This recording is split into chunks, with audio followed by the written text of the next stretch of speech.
Couples ask me all the time, what are the 8 most important things you could do to have a really great marriage? And they're easy to remember. Here they are. The first one is to think positively with your spouse. I can't tell you how many stories I've heard where a wife is home with the children, let's say, and the husband comes home and he's in a bad mood, he's unhappy, he's had a hard day at work, and he shares all that negativity with his family. And you know what happens next sometimes? The father starts disciplining his kids and telling them to clean up and go to sleep and do their homework, and he's not really their friend at that point. He's just discharging a lot of negativity. But I tell fathers the absolute opposite. What you need to do is you need to share your optimism.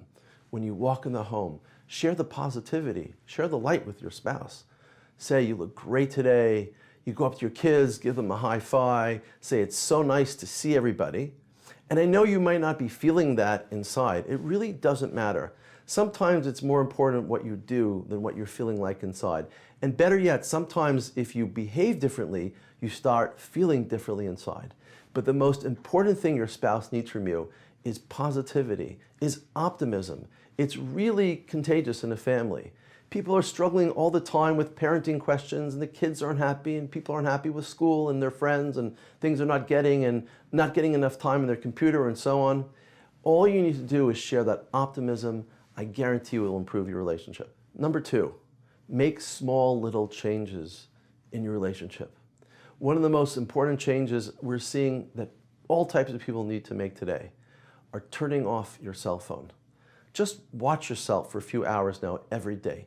Notice how much time you spend glancing at your cell phone versus how much face time you spend with your children. Make a change. Make that small little gesture by putting away your phone when you're with your family. If you can't do it alone, have your spouse take your phone away from you. I've heard of instances where spouses put away the phone in another room, and you can put a clock on it. Let's say for half an hour or longer, you're going to put away your phone. I promise you there'll be no emergencies if you miss your WhatsApp, your Facebook messages, your text messages. If people have an emergency, you know where they call? 911. Most of the time you're not saving anybody's life or making an important business decision by being on your phone every single second of the day. What's really more important are those small gestures with your children. When you put away your phone, you show them they're important. You show them how much you care about them. You show them that they're more important than technology. That's the second small gesture which will change your marriage. The third small gesture you can make in your marriage is build intimacy.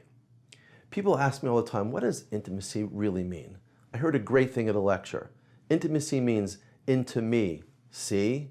In other words, the more you get to know somebody, the more you feel closer with that person.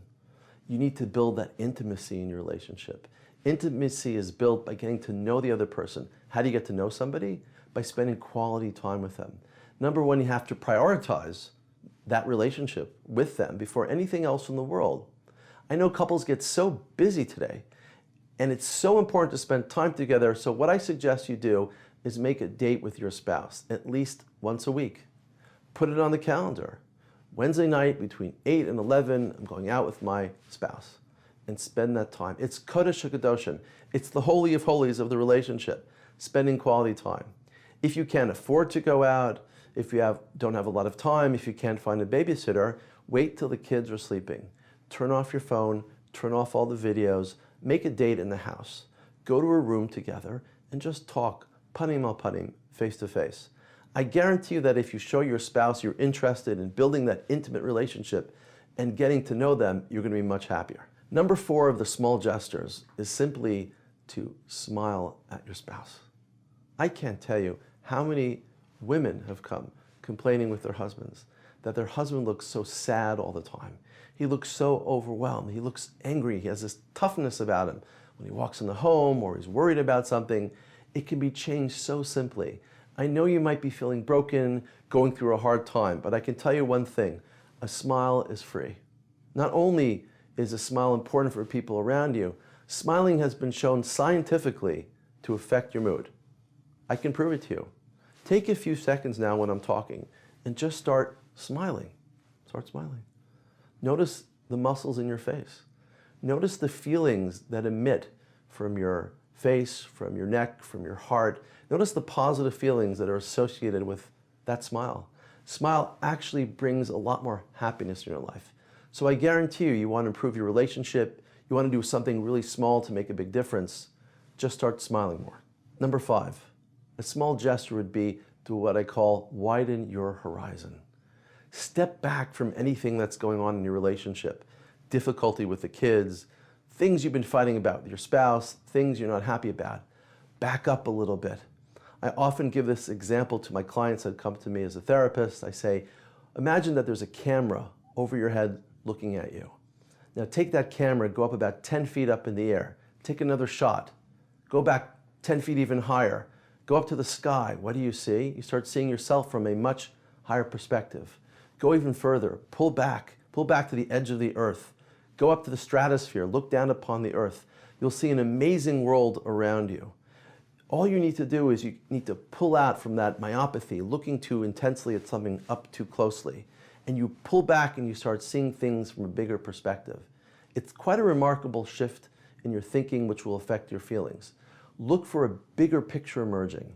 Something might bother you temporarily, but you know if you just hold that a little longer, things will get better. People, for example, get so bogged down with raising children and the difficulty of having kids. Kids take a lot of time and effort to raise them. And if it's getting overwhelming, say stop. Pull back with that camera.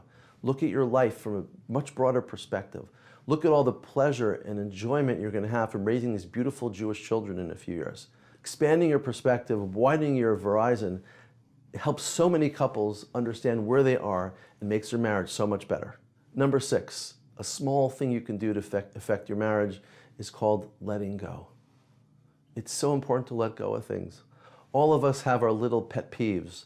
Some people want their socks in the hamper. Some people want their toothpaste to be put away in a certain way in their bathrooms. Some people don't like when people don't clean up their dishes after the meal. Some people get upset when their spouse doesn't throw the garbage away or comes home a few minutes late. I'm telling you, the most important thing in your relationship, and something so small you can do, is just let it go. It's quite amazing. It's like building a muscle. The more you use it, the stronger that muscle gets. The same thing with letting go. Try to let go of those small things, because I guarantee you it's those small things that annoy you that you're probably always arguing about. When you let them go, you're giving over the message that there's something more important than those small little idiosyncrasies in your spouse. When you give up those little things, when you let go of them, you're telling your spouse that they're more important than these little feelings you're having. And this is the other point. It's very contagious. When you start letting go of simple things and small things that bother you, hopefully your spouse will as well. Letting go of these things for both of you is going to make a big change in your relationship. Number 7, try to do new things for one another. Try to innovate in your lives. Sometimes if you make little changes like that, the other person feels, hey, the person's really interested in me. They thought about something new. For example, if you bring your wife flowers every week, well, bring her special flowers one week. If you go to a certain type of restaurant all the time, switch it up and go to another restaurant. If you're used to going on certain vacations with either your spouse or your children, try to find new things to do. Now, I know you might enjoy some of the old things as well. I don't want you to give them up, but I want to show you that when you do new things, you're showing people in your life that you're actually thinking about them. You want to innovate in your lives to become much happier and more excited to be together. And finally, ask more questions about how your spouse is feeling. Interview them. Listen carefully. You know, men have this tendency actually to try to fix things when the other person is listening. It's so important. Most women just want to speak about how they're feeling during that day. So just speak to your spouse. Ask them lots of questions. Ask them how their day was. Ask them how they're feeling. Ask them about things that are bothering them in their lives. Ask them about people they like to spend more time with. Ask them about how they're feeling. If you do that more effectively, but most importantly, you take interest in their answers and don't try to fix them, they're going to enjoy spending more time with you. So those are 8 simple ways you can utilize to improve your marriage. Good luck at using them. I guarantee you more success in your relationship. Welcome to this new series on Hidabrut called Marriage Matters. My name is Rabbi Schonbuch, and I'm a licensed marriage and family therapist based in New York and around the world via Skype. On this important series, I will be answering your questions you have about marriage, relationships, dating, parenting, and about any issue dealing with family and relationships. But more than what I have to say, I want to hear what you have to say. So please email to this address and send in your questions, and I'll try to answer as many questions on this new show.